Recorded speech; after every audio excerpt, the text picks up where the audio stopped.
ରାଜ୍ୟରେ ଚଳିତ ବର୍ଷ ପ୍ରଚଣ୍ଡ ରୌଦ୍ରତାପ ଅନୁଭୂତ ହେବ। ପ୍ରବଳ ତାତି ସାଙ୍ଗକୁ ବାରମ୍ବାର ଗ୍ରୀଷ୍ମ ଲହରୀ ରାଜ୍ୟବାସୀଙ୍କୁ ଅସ୍ତବ୍ୟସ୍ତ କରିବ। ଏ ବର୍ଷ ଏଭଳି ଗ୍ରୀଷ୍ମ ପ୍ରବାହ ସ୍ଥିତି ସୃଷ୍ଟି ହେବା ନେଇ ପାଣିପାଗ ବିଭାଗ ସହ ବରିଷ୍ଠ ବିଶେଷଜ୍ଞମାନେ ବହୁ ପୂର୍ବରୁ ଚେତାବନୀ ଦେଇସାରିଛନ୍ତି। କିନ୍ତୁ ଏହାରି ଭିତରେ ରାଜ୍ୟବାସୀଙ୍କ ପାଇଁ ଏକ ଆଶ୍ୱସ୍ତିକର ଖବର ବି ଆସିଛି। ଚଳିତ ବର୍ଷ ଖରା ଭଳି ପ୍ରଚୁର ବର୍ଷା ମଧ୍ୟ ହେବାର ସମ୍ଭାବନା ରହିଛି। ଏପରିକି ମୌସୁମୀ 4 ମାସ ମଧ୍ୟରୁ ଜୁଲାଇରୁ ସେପ୍ଟେମ୍ବର ପର୍ଯ୍ୟନ୍ତ 3 ମାସ ସ୍ୱାଭାବିକ ଠାରୁ ଅଧିକ ବର୍ଷା ହେବ ବୋଲି ପୂର୍ବାନୁମାନ କରାଯାଇଛି। ମୌସୁମୀ ସ୍ଥିତିକୁ ନେଇ ପ୍ରାଥମିକ ଭାବେ କିଛି ମଡେଲ ଏଭଳି ଆକଳନ କରିଛନ୍ତି। ଉଭୟ ଖରା ଓ ବର୍ଷା ଉପରେ ପ୍ରଭାବ ପକାଉଥିବା ଏଲ୍‌ନିନୋ ବର୍ତ୍ତମାନ ଭାରତ ଉପରେ ସକ୍ରିୟ ରହିଛି। ଏହାଦ୍ୱାରା ଚଳିତ ବର୍ଷ ପ୍ରବଳ ତାତି ଅନୁଭୂତ ହେବା ନେଇ ପୂର୍ବରୁ ଆକଳନ କରାଯାଇଛି। ମାତ୍ର ମୌସୁମୀ ଅଗ୍ରସର ହେବା ବେଳକୁ ଅର୍ଥାତ୍ ଜୁନ୍ ସୁଦ୍ଧା ଏଲ୍‌ନିନୋ ଦୁର୍ବଳ ହୋଇଯିବ ଏବଂ ମୌସୁମୀର ସ୍ଥିତି ଭଲ ରହିବାର ସମ୍ଭାବନା ରହିବ ବୋଲି ୟୁରୋପିଆନ୍ ମଡେଲ ପ୍ରାଥମିକ ଆକଳନ କରିଛି।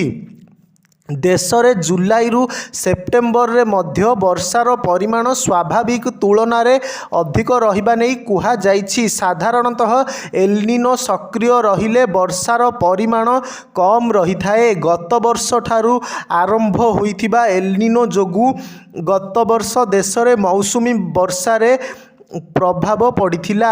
ରାଜ୍ୟରେ ମଧ୍ୟ ଅନେକ ସ୍ଥାନରେ ନିଅଣ୍ଟିଆ ବର୍ଷା ରହିଥିଲା। ତେବେ ଚଳିତ ବର୍ଷଠାରୁ ଏହି ସ୍ଥିତିରେ ଧୀରେ ଧୀରେ ପରିବର୍ତ୍ତନ ଆସିବା ସହ ମୌସୁମୀ ବର୍ଷା ଭଲ ହେବ ଓ ଚାଷ କାର୍ଯ୍ୟ ପାଇଁ ଏହା ସହାୟକ ହେବ ବୋଲି ପ୍ରାଥମିକ ଭାବେ ଆକଳନ କରାଯାଇଛି। ସାଧାରଣତଃ ଏଲ୍‌ନିନୋ ଯୋଗୁଁ ପ୍ରଶାନ୍ତ ମହାସାଗରୀୟ ଅଞ୍ଚଳରେ ସମୁଦ୍ର ପୃଷ୍ଠର ତାପମାତ୍ରା ସାଧାରଣ ଅପେକ୍ଷା ଗରମ ହୋଇଥାଏ।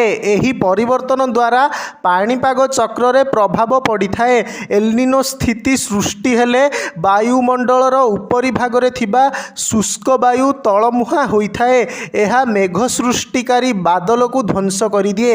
ଏଲ୍‌ନିନୋର ପ୍ରଭାବ ସମଗ୍ର ବିଶ୍ୱରେ ଅନୁଭୂତ ହୁଏ, ଯେଉଁଥିପାଇଁ ବର୍ଷା ଥଣ୍ଡା ଉତ୍ତାପରେ ତାରତମ୍ୟ ସୃଷ୍ଟି ହୁଏ।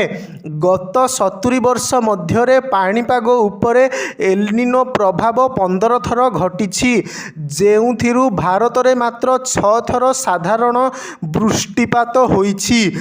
ଗତ 4ଟି ଏଲ୍‌ନିନୋ ବର୍ଷରେ ଭାରତ କ୍ରମାଗତ ମରୁଡ଼ି ପରିସ୍ଥିତି ଏବଂ ନିଅଣ୍ଟିଆ ବର୍ଷାର ସମ୍ମୁଖୀନ ହୋଇଛି। ଦୁର୍ବଳ, ମଧ୍ୟମ କିମ୍ବା ଶକ୍ତିଶାଳୀ ଏଲ୍‌ନିନୋ ଦ୍ୱାରା ମୌସୁମୀ ବର୍ଷା ମଧ୍ୟ ଭିନ୍ନ ହୋଇପାରେ। ଅପରପକ୍ଷେ ଏଲ୍‌ନିନୋ ଥିବା ସମୟରେ ପ୍ରବଳ ଗରମ ଓ ଗ୍ରୀଷ୍ମ ପ୍ରବାହ ସ୍ଥିତି ସୃଷ୍ଟି ହୋଇଥାଏ। ଅନ୍ୟପଟେ ଆସନ୍ତା 3 ଦିନ ପରେ ରାଜ୍ୟରେ ପ୍ରାୟ 6 ଡିଗ୍ରୀ ପର୍ଯ୍ୟନ୍ତ ତାପମାତ୍ରା ବଢ଼ିବ ବୋଲି ପାଣିପାଗ କେନ୍ଦ୍ର କହିଛି। କିଛି ଦିନ ହେଲାଣି ରାଜ୍ୟର ଅନେକ ସ୍ଥାନରେ ବର୍ଷା ହୋଇଥିବା ବେଳେ ଆଜି ମଧ୍ୟ କିଛି ସ୍ଥାନରେ ବର୍ଷା ହେବାର ସମ୍ଭାବନା ରହିଛି। ପାଣିପାଗ ବିଭାଗର ସୂଚନା ଅନୁଯାୟୀ ରବିବାର ଦକ୍ଷିଣ ଉପକୂଳ ଓଡ଼ିଶାର ଜିଲ୍ଲାଗୁଡ଼ିକ ସହ କଟକ, କଳାହାଣ୍ଡି, କନ୍ଧମାଳ, ରାୟଗଡ଼ା, କୋରାପୁଟ, ମାଲକାନଗିରି, ବଲାଙ୍ଗୀର, ବୌଦ୍ଧ ଓ ନବରଙ୍ଗପୁରର ଗୋଟିଏ ବା ଦୁଇଟି ସ୍ଥାନରେ ହାଲୁକାରୁ ମଧ୍ୟମ ଧରଣର ବର୍ଷା ହୋଇପାରେ।